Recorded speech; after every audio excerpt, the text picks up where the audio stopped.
You lead your team. Let's talk about it. The Lead Your Firm podcast. Lessons in leadership from advisors who live it every day. Hosted by Darren Blonsky, Managing Principal at Firmata Advisors, a registered investment advisor. Contents are for educational purposes only. Nothing herein amounts to investment advice or an offer to buy or sell securities. The Lead Your Firm podcast starts now. Welcome to the Lead Your Firm podcast. A very different episode today. Darren, who's usually the host of the show, is in fact the subject. Let me explain. My name is Dano Weir. I'm the marketing director for Sonoma Wealth Advisors. I'm also a podcast host and moonlighting on this episode to talk about the man who runs the leadyourfirm.com website and podcast, Darren Blonsky. Darren, welcome to your own show. Thanks, Dan, for welcoming to my own show. We thought it would be important to tell a little bit of the backstory for the listeners and to share a little bit more about what we're doing and why we're doing it. So I invited Dan on today to be my co-host and to have that discussion. I really think it's a great idea because sometimes a lot of shows will get started and they're off and running and you go, wait a minute, who is this guy? Why am I listening to this person? What's the story behind this movement? Tell me more about it. So today's the primer. Today's the explanation of everything regarding leadyourfirm.com. So Darren, you and I are in an elevator and we're in Las Vegas and we're going up to the 50th floor. So you've got about 2 minutes. So you tell me what leadyourfirm.com is and I will see if I can get out of this elevator without becoming your client. Well, first off, leadyourfirm.com, Dan, is a resource. It's a tool. It's to help people who run firms across the nation be more effective at leading them. My career was kind of two halves to that career. The first half was leadership development. I did my master's in organizational development and psychology from university and studied that in my undergrad as well, and spent a good chunk of my career traveling, teaching about leadership, helping people in organizations become more effective leaders, team members, you name it. And a lot of industrial psych stuff. And then when I had children, transitioned to a new career. And I found my way into the financial services. First started working with a broker and realized that wasn't what I wanted to do and where I wanted to be in life, and left and created an independent firm. And I've created one and it didn't work out great. And then I created a new one and it's working out pretty well. So, learned some hard lessons the hard way and taken some good schoolyard beatings through my time. And but all in all, I think they've been very valuable lessons. And really, leadyourfirm.com is really just a tool to help people who are leading these firms out there trying to figure it out. And there's this good book out there that I like called the E Myth. E stands for entrepreneurial, and this idea that when any of us, and one of the examples they use in the book is this lady who makes pies and then decides to sell the pies. And the skill sets of making the pie are fundamentally different than the skill sets of selling the pie, or running an organization for that matter that sells pies. And so that leap that often financial advisors have to make is they might be really good at working with clients and serving clients, and next thing they know, they've got a staff and team and people to lead. And they might not necessarily be equipped to do that, right? Because they're different skill sets. And so we saw that gap in the marketplace. And then bridging those two parts of my career together, I felt like really we could add some value to helping individuals who run RAs out there learn to be more effective leaders and be more effective in growing their firm, serving clients. Never forget that Joe Montana was also a broadcaster for a very brief amount of time. And there was a presumption that the great, and I absolutely love him, the great Joe Montana would be just as good as a broadcaster, just as long of a career as a broadcaster as he was a football player. And that didn't end up being the case. And, there's such an assumption that because you are a great pie maker, that you're a great pie seller, because you are a great chef, then you're going to run a restaurant. A very good friend of mine runs a restaurant in downtown Santa Rosa, and he spent the last week dealing with the fallout from a fire that happened in the restaurant. And so he's dealing with property restoration companies and insurance companies, and it has nothing to do with a tuna tartare. So you're dead on about the E-myth, which is that there's just leveling up is not really leveling up in a particular category. It's almost a step to the side, or it is absolutely foreign to the thing that got you there. Yeah. Yeah. And I've seen that over and over. And I've found and I think part of what we offer and what we're offering on this podcast and on the website is we're not just people talking about it. We're doing it day in, day out. I'm there in the trenches, making the mistakes as a leader, recovering from those mistakes, learning from them, growing, doing things right and doing things wrong, and then talking about that journey that advisors go through, and whether it's dealing with generational differences or one issue that we covered in our recent episode, we talked all about this idea of flexibility and accountability with employees, and we saw that where COVID kind of sent everybody home and everyone got used to working from home, and then we're like, well, wait a sec, now we're coming back into the office. What does that mean for the employees? Are they coming back? How are we going to measure that? How are we going to look at productivity? And you've seen a lot of that playing out in the news with recent Zuckerberg and Elon Musk saying everyone's coming back to the office. And these are all issues we're dealing with, but on a more micro level than some of the bigger companies. But there's often just not the resources there to assist. And so we're trying to create that platform and location to help people with that process. Well, I mentioned that I'm your marketing director at Sonoma Wealth Advisors. You're sitting in front of a backdrop that says Sonoma Wealth Advisors, but you're also the managing principal of Fermata Advisors. So which is it? What's the relationship between those two, and why two brands?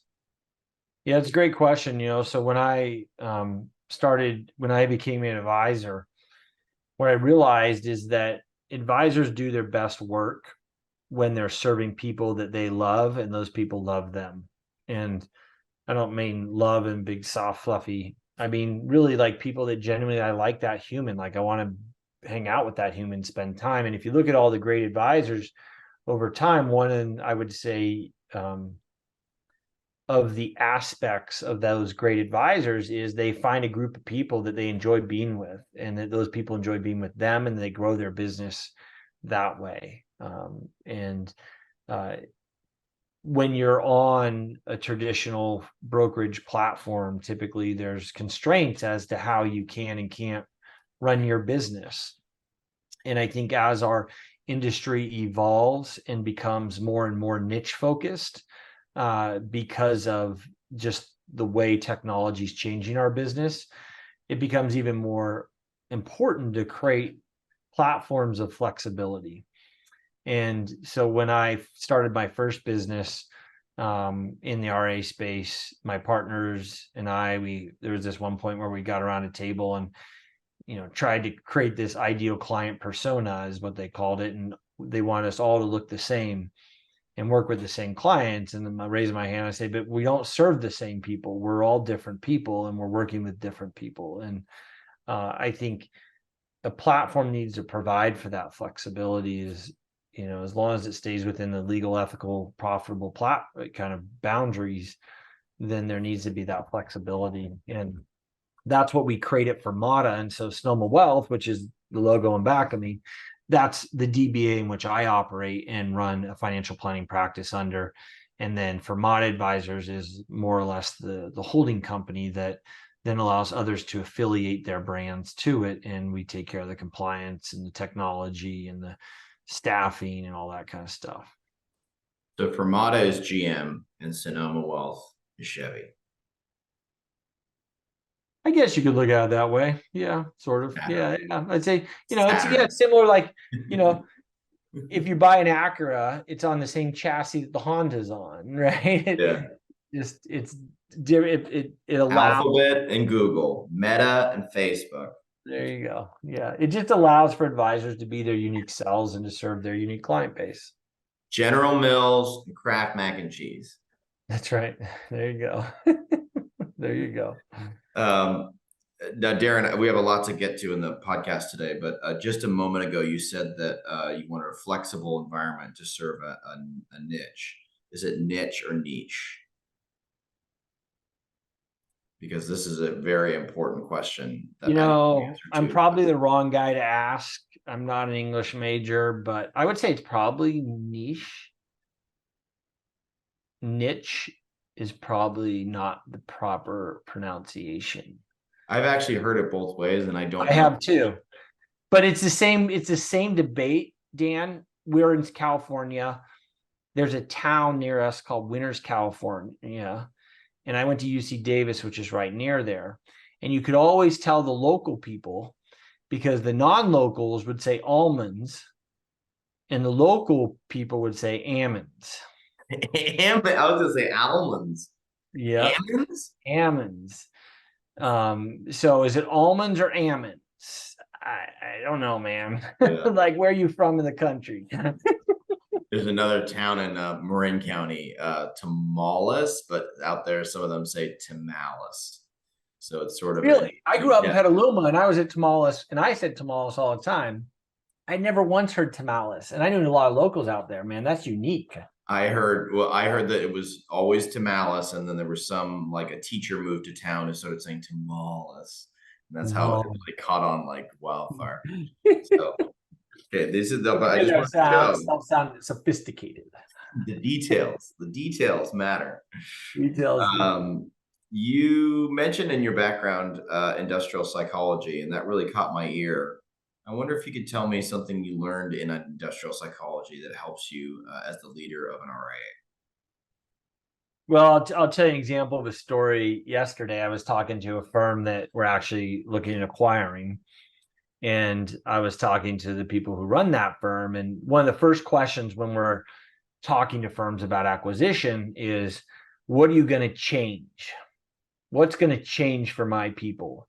Because humans hate change. I don't care who you are, you don't like change.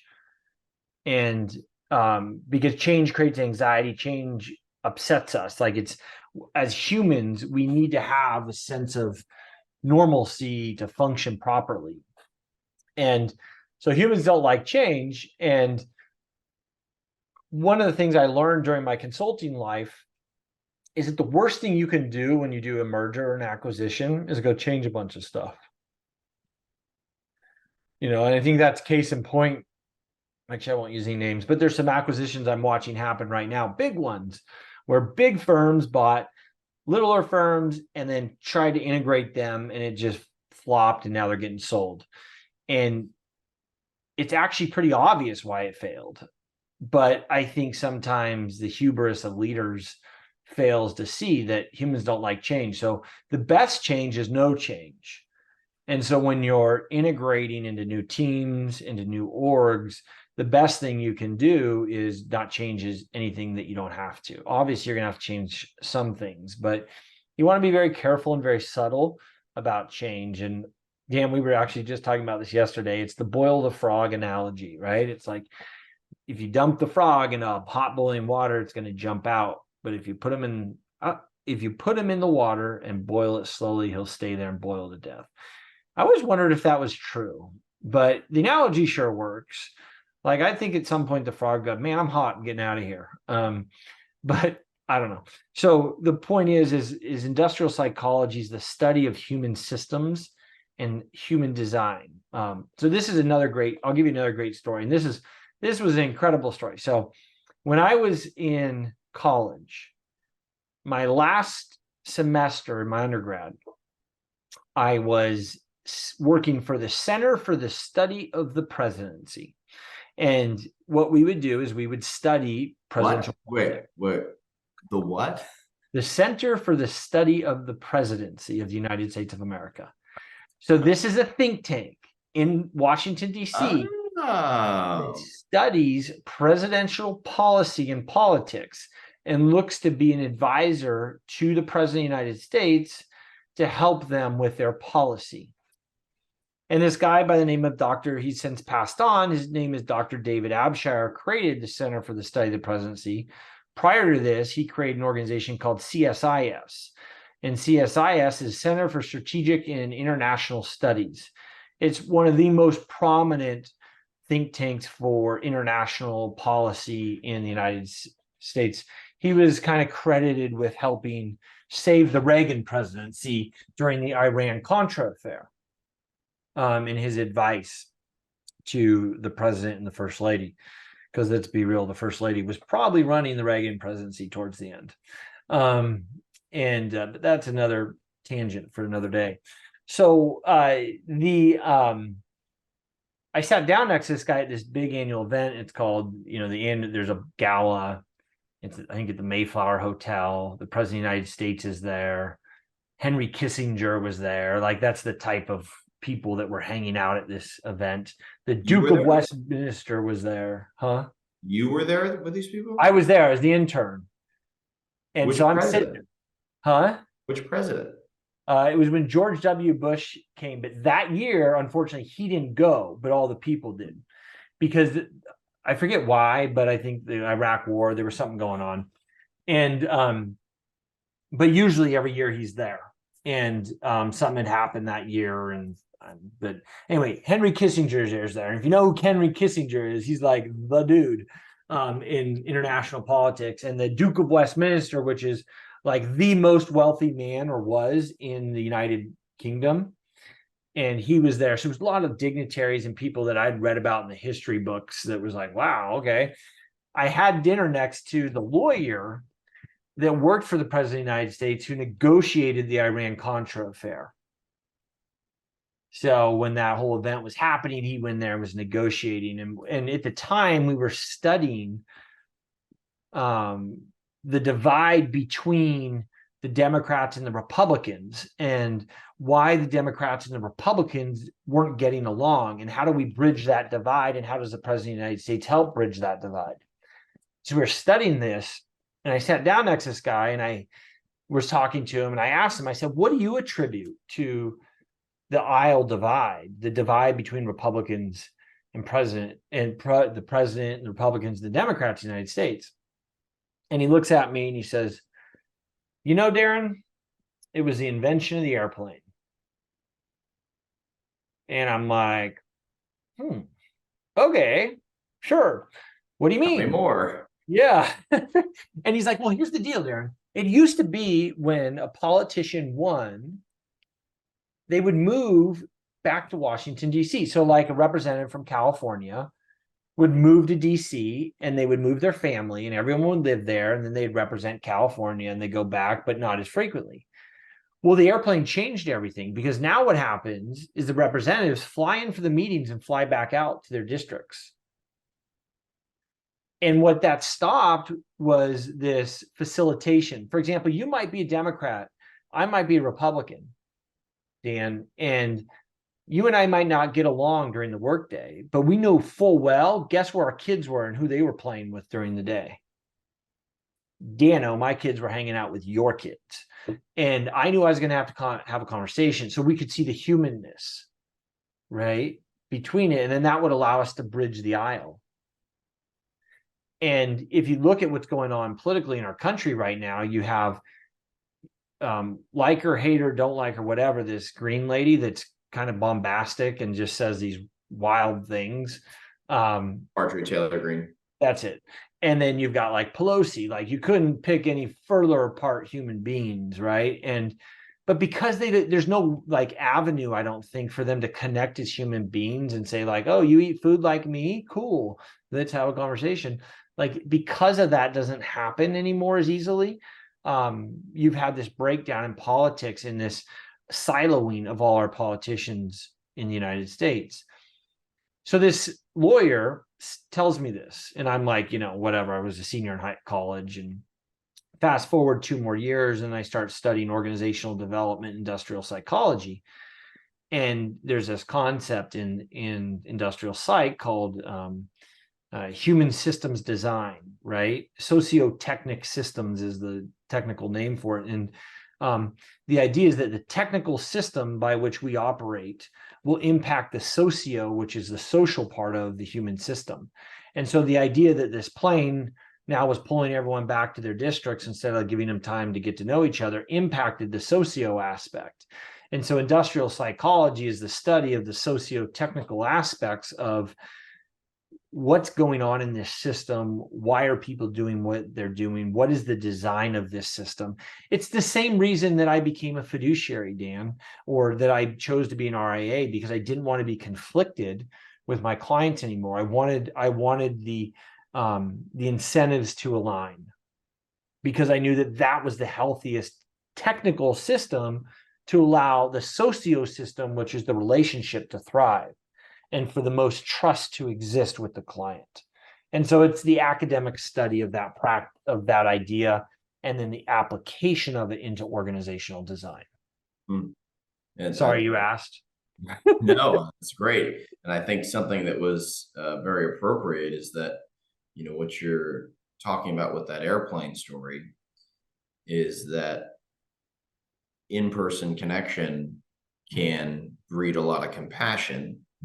Mm-hmm. And it's no mystery then that we did see what felt like, it was already there, but during COVID, everybody seemed to stratify, seemed to, have more vitriol, seemed to, the country just feels more divided than ever. Well, I mean, look how we're speaking right now. You and I aren't in the same room. I mean, the means in which people are communicating these days seems to have driven people. And naturally, of course, people are divided. They're not working in the office anymore. They're not, the technology itself is based. I'm saying, the Zoom is the new airplane almost. It's like, it is a way of dividing people. Yeah, it is. And I think as we utilize this technology, because I don't think it's going away more and more, it will be interesting to see how we integrate the human side back into it, right? It's like the pillar swings one way and then it comes back in. And I think we'll see more humanness and ways of it. And, and it was funny, like when we first got on, Dan, I put a little like widget on me when we first got on, because you can go to these like virtual backgrounds, right, on Zoom, and you can give yourself avatars or studio effects, or I can give myself a mustache like this, and or maybe I'm feeling like I need a goatee for the day, or maybe this is the look I'm going for. I don't know. But the idea is like, it's creating, you can see technology trying to integrate humanness and to make it more real in our lives. And I think we'll see more and more of that as AI gets better, as the tech gets better, as the cameras get better. It's kind of interesting to see that journey. But back to the workplace, it's speaking to the digital divide, the divide that can be the result of having digital meetings versus in person.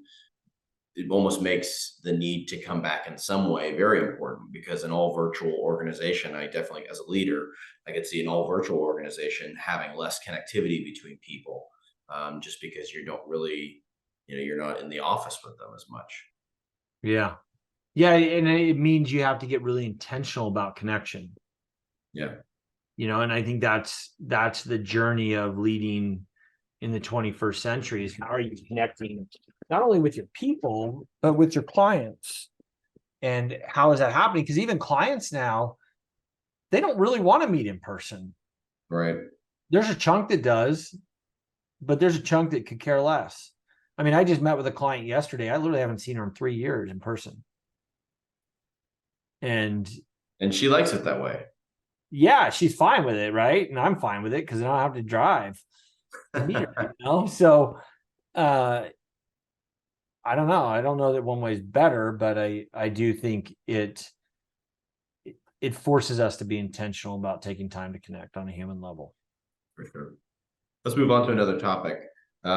Speaking of the inner workings of the team, you're a big proponent of the DISC. And in fact, on leadyourfirm.com, you offer people a DISC assessment. What is the DISC? How did you come to find it? And how do you use it when you're running your team? Yeah, so let me say out of the gate, the DISC is not a panacea. You talk to 5 different people that have used different personality type tools, they'll all argue their tool's better. The DISC is a tool that's been around for a very long time. I don't remember what year it was first originated, but it's actually the actual idea of it is now it's anyone can use it because it's so old.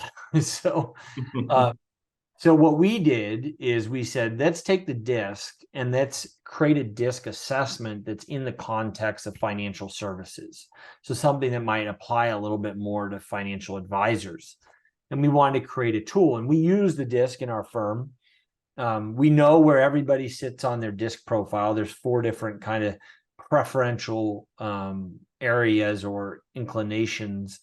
And based upon those preferences, people tend to react, respond, behave based upon those preferences.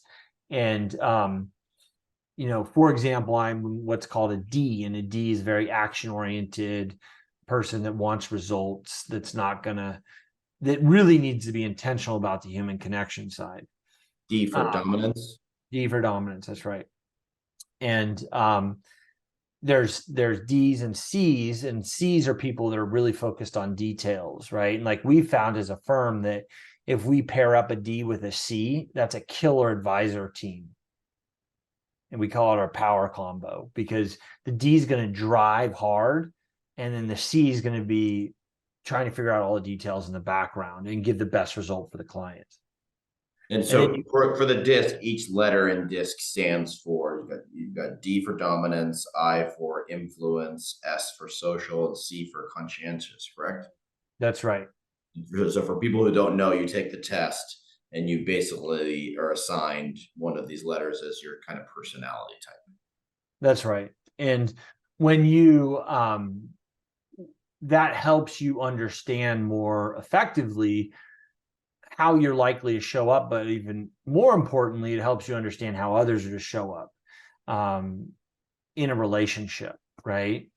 So like your D's are going to be direct, results-oriented, firm, strong-willed, forceful. Your C's are going to be analytical, reserved, precise, private, systematic. Your S's are going to be more your even-tempered, accommodating, patient, humble, tactful. So we find that most of our client service team is actually an S. And then you've got I, which is outgoing, enthusiastic, optimistic, highly spirited, lively, kind of. And those type of different personalities will show up differently in the workplace. And like Chris, who's my partner in the business, he's a C. He's very conscientious, very detail-oriented, very methodical, very private. And I know that as a D, I'm going to constantly drive to change things. As a C, he's going to be freaking out about change. So I've got to manage my aptitude for change to help him so that he's not constantly feeling overwhelmed by the change, right? Or like an I, for example, wants to take time to connect with you. Like they're going to be they want that connection. Whereas a D, like, you're wasting my time. I need to get to work. And the I's like, I want to connect and say hi. And how are you? And how was your weekend? And how's your dog? And how's your sister? And oh my gosh. And the D's like, dude, you're bothering me. I'm trying to get a job done right now. And then you got a C, like, hold on. What'd you say? Let me write that down again. Let me get that just right. Yes. Okay. And then the S is kind of sitting there like, is there anything I can do to help? Are we okay? Good. I'm good. So this is different personalities. That's funny. My crack research team has informed me that the DISC was founded in 1956. Excellent. And what's the term? I'm blanking. It's like, it's not commonware. When something's out, it's like public domain. Public domain. So the DISC tool is public domain, and there's a ton of different people have used it. And then what they do is they like copyright. They Like the biggest one out there is the DISC lowercase I, uppercase S, and uppercase C, and that one is copyrighted. So you can use whichever one you want. We create a free one. We think it's great. It gets the job done. There's more extensive ones out there, but it'll give you the baseline of what your personality inclination is. And that's a really great place to start. And if you're a leader, if I don't know what my people are, I'm going to be missing signals all day long from that person. So you got to dial in, like, what is this person, right? Are they an S or an I or a C or D? And then you as a leader, it's your responsibility to figure out how to communicate differently to those people, right? So if I'm working for a D and I'm a D, we're going to communicate like this. Yeah, let's get done. Let's go. Right? But a C is going to be like, hold up, explain to me what we're doing. What's this? What's that? And my D self is getting annoyed. So you just got to work through that. I've taken the test myself on leadyourfirm.com, and not only is it kind of fun to see what your results are, but it's also educational and revealing to yourself just to ask some of these questions. If you were in a group project with 3 other team members, how would you feel about expressing your opinion? How strongly would you advocate for, what you thought was the right thing to do? Or would you step back and let others take the lead? It can be helpful to reflect on how you work with others. Even just the taking of the test itself can be very, very useful. Can you tell our listeners some other resources they might find on leadyourfirm.com? Yeah, well, so you're going to have the podcast up there. We've also got a values tool, which is really important, which is identifying your values, aligning your values with organizational values. There's a whole exercise we have for download up there on that. We've got a toggle. You can schedule time. We're happy to chat with you a little bit more about it and what the tools do. More exciting, we've got the book. So the book Clarity is out, and we just published that.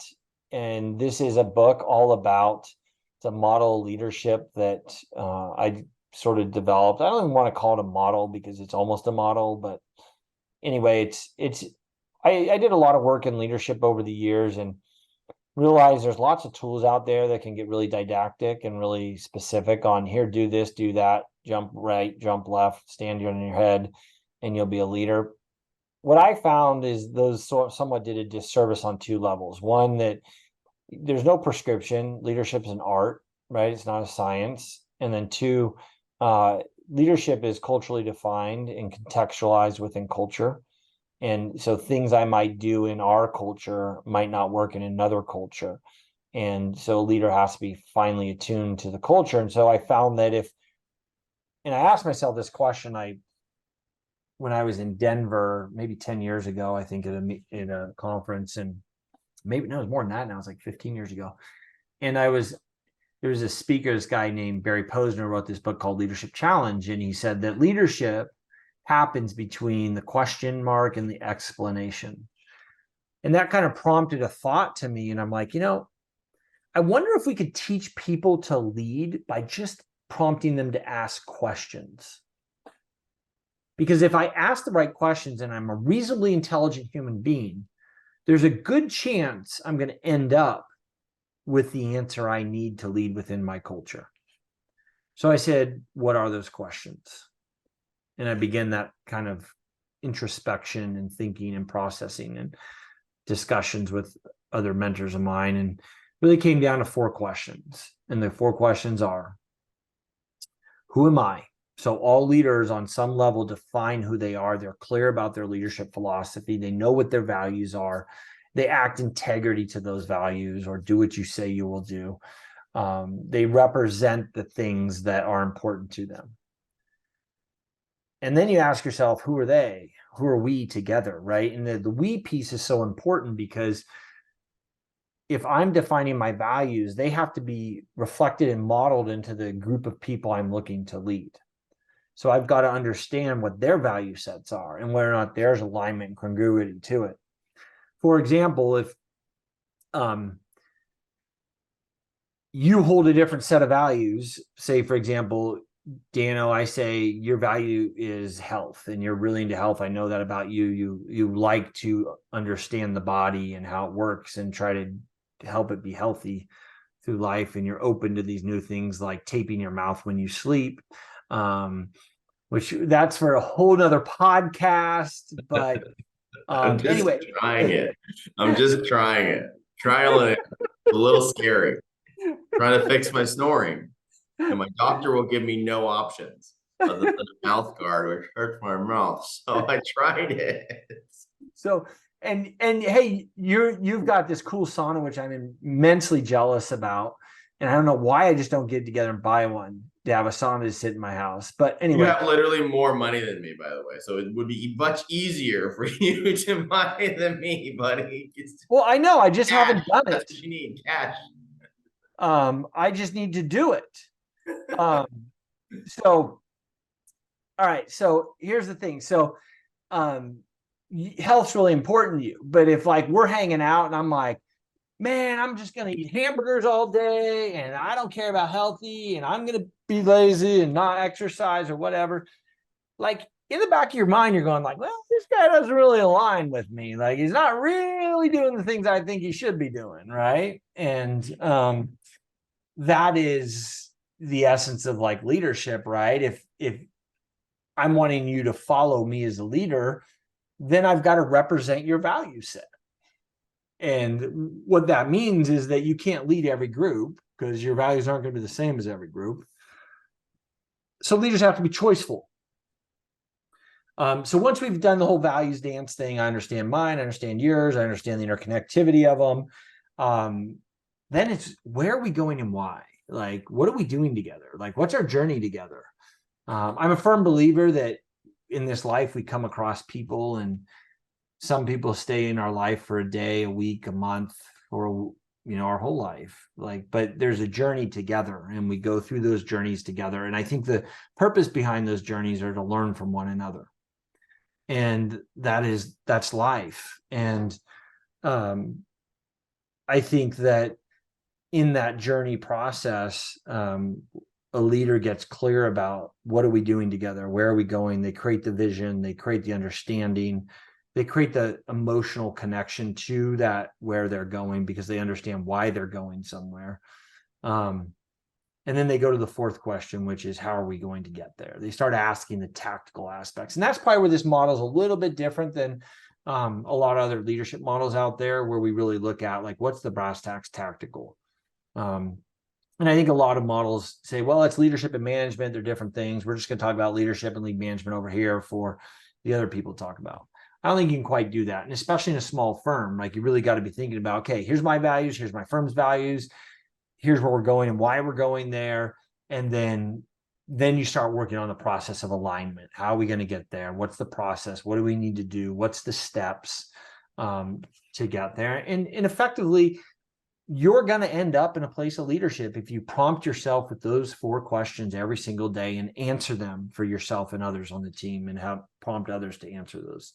And that's as simple as it is. So we told a story about a guy who effectively took over an RIA because the guy who ran the RIA died from a heart attack. And Spoiler alert. I just totally spoiled that. I just realized I did that. Anyway, read the book and you'll get the model. And don't need to. The guy dies. Don't need it. I kill him off in the first chapter, Dan. Or now I even know when he's gonna die. Perfect. I want to ask you about this book. So the book is called Clarity. It is also available on leadyourfirm.com. It's on Amazon, so you just click through. But yeah, we'll make it one website to remember. You chose to write Clarity as a short story, as a fable or a parable, however you want to call it. I have to say, most entrepreneurs in this day and age find themselves writing their books nonfiction, right? Writing their, long memoirs and, how you need to do it and do this and live your life and your 9 habits to turn into an atomic human being or something like that. You chose to write this instead as a short story. Why did you take that fiction approach? Well, Dan, sitting on my desk, I have the book. Oh, you can't see it. No, you can kind of see it. 10X is the new 2X. I have Social Security Owner's Manual, and I have the Excellent Investment Advisor. Can't see any of them, but anyway, I've got all three of these books sitting on my desk, and I read chapters in them, and they sit on my desk, and I keep trying to read them and read them and read them. And the truth is, I'm probably not going to read them all because they're boring and they're exhausting to read, and it's the same stuff over and over, but there's important content in them and good stuff. I felt like I could teach the principles of leadership better if I taught it in a story that someone could read on the plane from California to New York. And that was the goal of the book, is to just take someone into a story, into a journey, and to teach. And if you look at the human brain, we're actually wired for story. If you think about human civilization, the history of humans has been taught and it has survived in story. It's only been in the last 100, 150 years that story has not been the predominant mode of communication, interaction, and teaching in our societies. So I felt like it was a better way to teach.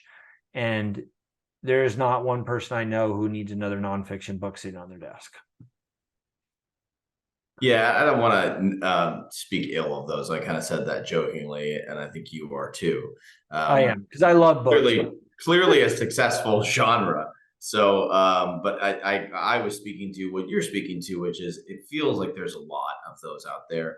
And in particular, on my feed over the last month, someone figured out I work for an RIA now, and they think that I am really interested in their book about leads.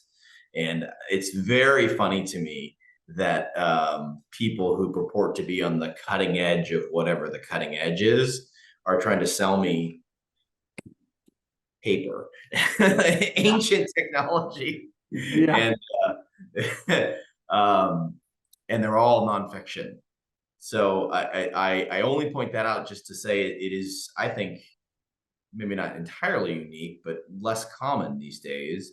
And having read the book myself, I think sort of like, there's a lot of different ways to learn how to dance. You can read a book that show you all the moves, or you can get out there and try to do it yourself, or someone can tell you a story about it, or you could watch a movie about it. I mean, to assume that the only way to teach the brain to do something is to sit there and give a college class on it is foolish. So this is definitely presenting the topic in a unique way, and I think people really enjoy it. Well, now that people have figured out you work for an RIA and you're getting leads, you'll know you've really made it, Dan, when you get about 5 emails a week offering to sell their leads to you. Yes. Then you know. All right. This is an interview. It's an inside job because I work for you, but I still ask the hard-hitting questions anyways, because you've touched on it a couple times, which is that Fermata is your second firm. You had a first firm, and you mentioned that there was not an alignment there. I'm curious if you're willing to talk about, with all this work on values and alignment and working with the team, I'm curious if you can speak about what it's like when it's bad. Yeah, and I start within the book, actually, I say this in introduction. I've been in great partnerships and bad partnerships, and man, they make a world of difference when they're great. And when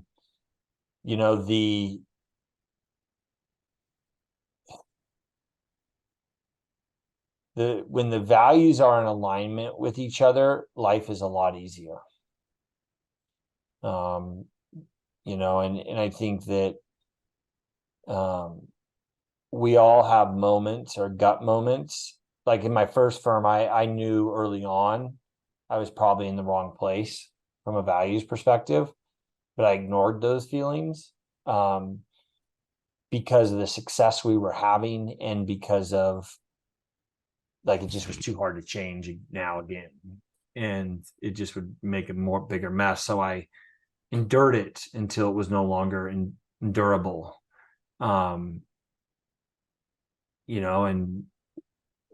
one of those values differences is how we thought about money, right? Or who we thought we should serve, right? And I shared earlier this story about the firm wanting to really have the same type of client for the whole firm, which is actually what a lot of consultants coach and tell you to do, is you all need high net wealth and yada, yada, yada. And I have some different feelings about that for another episode, another time. But,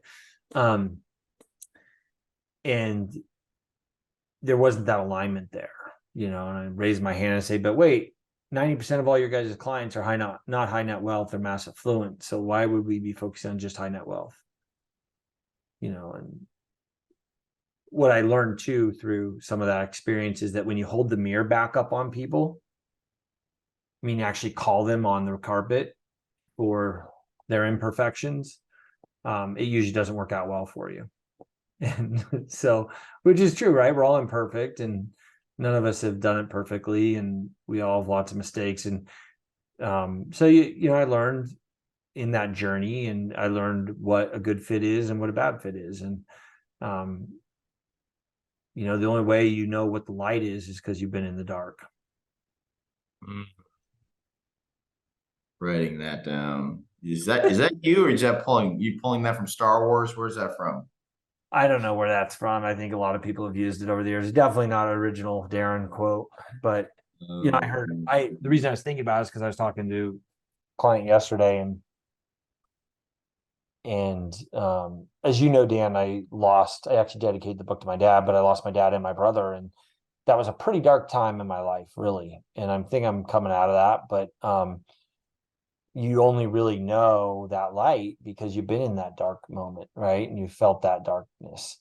And it's that contrast which gives you the strength because you've been through it. And another buddy of mine who went through a very difficult breakup with his firm early on, says, like, I wouldn't trade that experience for anything, because it taught me some things about me and who I am as a person, and what it forced me to do and own, and it forced me to stand on my own two legs. So I guess that's a point of encouragement for anyone who might be listening to this, going through a really difficult time out there. Like, appreciate that journey, because it's a PhD in becoming stronger.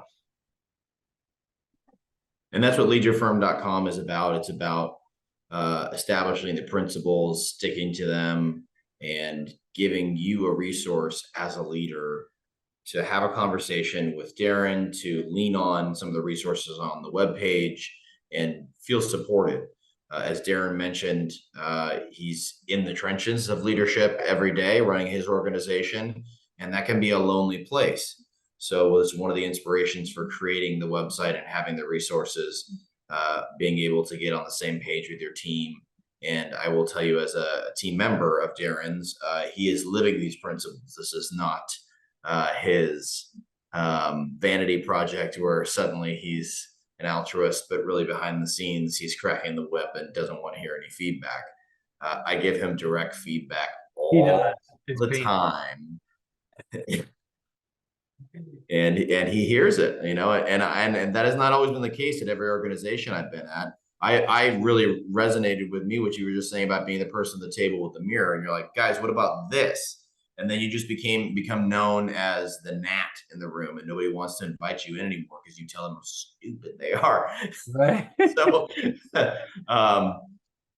he is the real deal, and these principles come from a really a true place. So but to that comment, Dan, am I a perfect leader? No. Exactly, right? And so that's the journey, and that is I make mistakes all the time, and it's about recovery. It's about getting back up from those imperfections and just keep working through them. Like, oh, well, I'm going to do that different, and holding a sense of humor about our imperfection. And I think all too often leaders like to put that shield of perfection on, and the opportunity to step into the imperfection, to own the imperfection, to own the weakness and the growth that comes from owning it. And then it becomes a two-way street. So just as soon as you're open to feedback, right, then I give it, right? There are some employees then who would think that they're entitled to it, or that then that means they can tell their boss to do so, like they're the ones in charge. So it is the two-way street in that just as you're being open and honest, but you're still in charge as the employee, you need to recognize that he's still the boss. So even though you can speak up, you're not running the joint, you still work for whoever you work for. So it is not, having a policy of honesty is not just some simple fix. It does come with its own set of complications, but ultimately it's worth it, and it's a lot better than a shrouded or a dour or a secretive environment. Yeah. Well, it's about choice, right? Like, not all feedback's meant to be given, and not all opinions are meant to be shared. And it's I think you got to pick and choose, right? Just like an employer has to pick and choose what he's going to share or not share with employee, or a woman, whatever. But employees share with employer, and it's about the dance, but it's about a commitment to an open, honest, and growth-oriented dialogue, I think, that creates a healthy, vibrant culture. If you're looking for some professional development, if you're looking for a new direction in your leadership, leadyourfirm.com is the website. There you'll find the DISC assessment. You'll find links to get your copy of the book Clarity, A Leadership Succession Tale, which Darren wrote. And you'll also find Values Sort, and you can schedule a call with Darren if you want to learn more about what leadyourfirm.com is all about, and join the community. Have some support from Darren and more about your leadership journey as an RIA or any organization. Leadyourfirm.com. Darren, thank you so much for being a guest on your own show and calling me out for mouth taping. Thanks, Dan. Take your next step in leadership. Go to leadyourfirm.com for more practical lessons in leadership for RIAs. Find the book, Clarity, at leadyourfirm.com and Amazon. Subscribe now to catch future episodes of the Lead Your Firm podcast. This podcast is a production of Fermata Advisors, LLC, an SEC-registered investment advisor, headquartered in Sonoma, California. Contents are for information purposes only. Nothing herein amounts to investment advice or an offer to buy or sell securities. Fermata Advisors does not provide tax or legal advice. Thank you for listening to the end. True leaders read the fine print. See you next episode.